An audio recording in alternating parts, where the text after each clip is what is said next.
this Mike, NoStressMike.com. And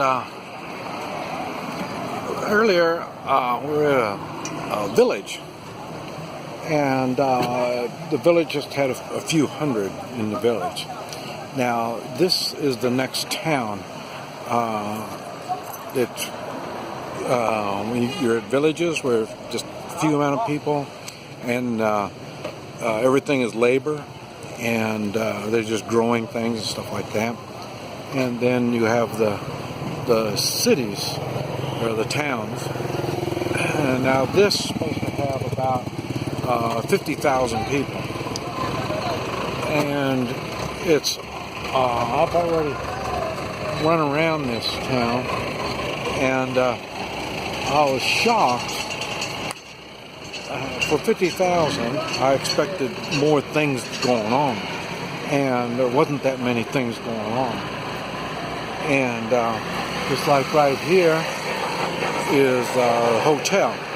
Population 50,000, there's only one hotel, and that's it. And, oh, excuse me, this is two hotels. This is one, and then there's one other one. This one's not enough business, so it's closed. And so you see, it's really kind of strange. In these small cities like this, it's not, I don't really want to call it unemployed, because they're not really unemployed, but they're underemployed. People don't really have enough work to stay busy. So then what they do is they do these little portable markets. And but anyway, there's things that aren't available here that I was shocked. Like trying to rent a room for a month, they don't do that.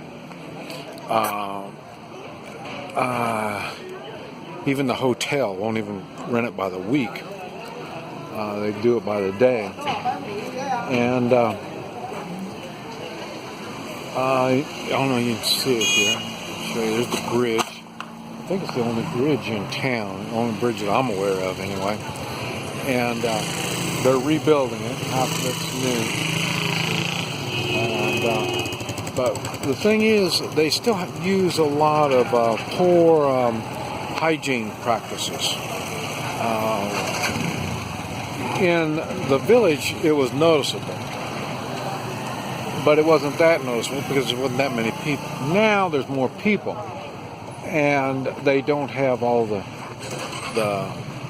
they don't, like I say, practice good. They don't have a good way of clean water source, good sewer system, and this type of stuff. So this is kind of a tough place to be in reality. Just came from one of the fancier restaurants, and it was kind of a letdown.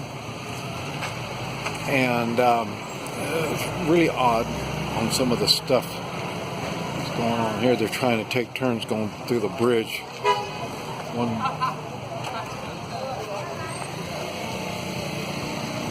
One way, one lane. So they just kind of take turns. Maybe that's what the sign says. Oh, that's another thing. You see the stainless steel. I've been shocked since I've been in China. They use a lot of stainless steel. Now, I'm not a metal specialist, but I'm starting to think that stainless steel is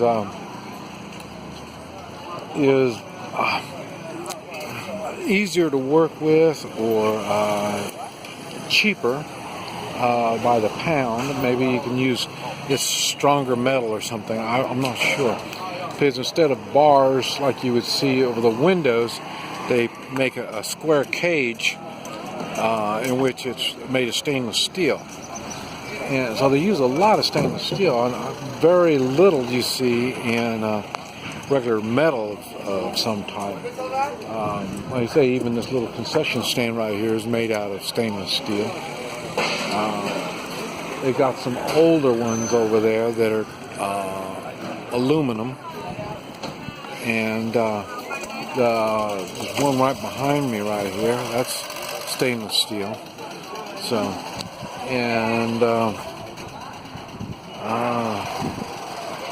you see the stainless steel fender on the motorcycle.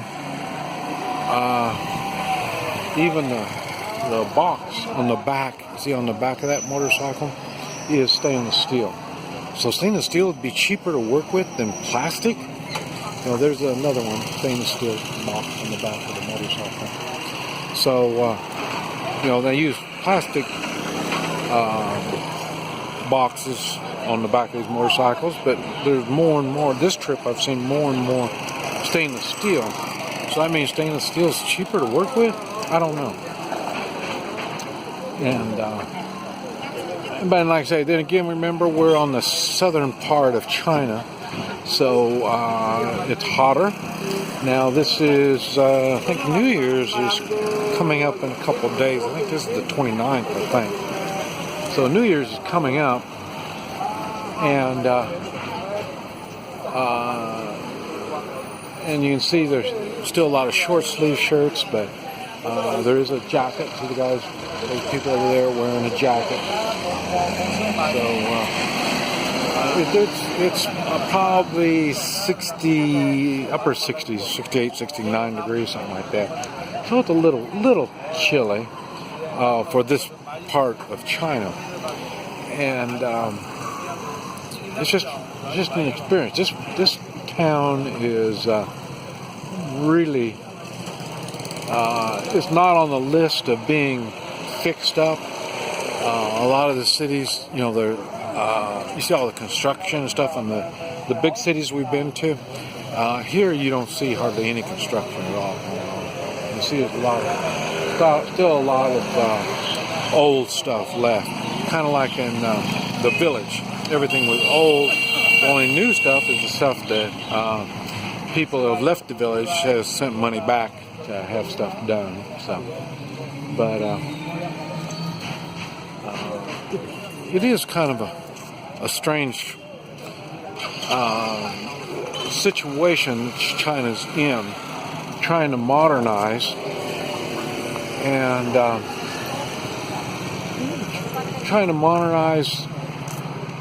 when they have a big population that's scattered out. They're trying to get their population more centralized in the big cities, and that's why you see that the villages are getting pretty much run down.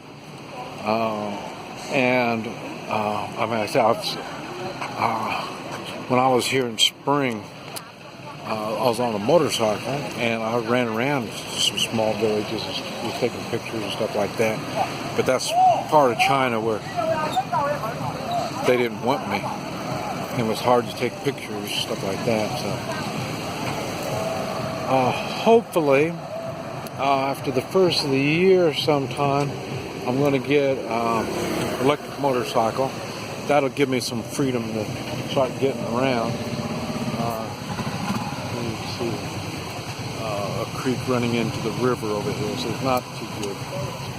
Like I say, the smaller villages and smaller cities still has pretty poor sanitary conditions. They haven't really educated the population. We're talking about the litter. You know, they still litter. They litter more. When you look at it, there's the same amount of litter here than there is in the big cities, but there's far less people here, so they still have all the litter even with less people. So there's a lot of things that are kind of strange, and I do admire the way or what the communist government has done, and I'll tell you, a lot of this reminds me of what the Middle East. Now, I haven't been there, you know. I mean, talking about Afghanistan and Iraq and all these kind of places. When you have an uneducated population, and old ways, and trying to modernize these old ways, they don't always work, especially when they're deep in culture. And then it's really hard to make changes in the population. And so I can see it here. At least here it's not violent. Like I say, like Afghanistan, stuff like that. I mean, they're ready to use force on everything. And it's traditional for them. I mean, it's their culture. Here, these are a passive type population. So I don't think it was that hard for the communist government to really get it. The hardest part would be such a big area. And then after they get it, I know it took time to organize the population, re-educate, and all this stuff. And this is what's going on in the United States. They're re-educating. And that's why people like me, they need to kind of waiting for us old folk to die off so they can re-educate the young people into, I think, doing things like China does, or the New World Order kind of stuff, where using electric stuff and not having such a big house, and because in my generation we take freedom to its limits. I mean, we want a big house, we want big cars, we want to be able to travel where we want to travel. We don't want all the hassle, and we want to be able to do things without limitations. This is why I left the United States, so much limitations. I think it's funny because I come to China, it's got even more limitations. The thing that has made it easier for me under these conditions is I have limitations, but my even more limitations than I would in the United States. The problem is I got to start from zero. So I don't even have communications. So that means even simple things are hard to do.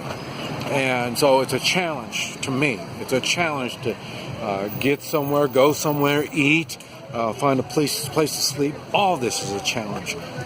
But part of life to me. This is Mike. NoStressMike.com.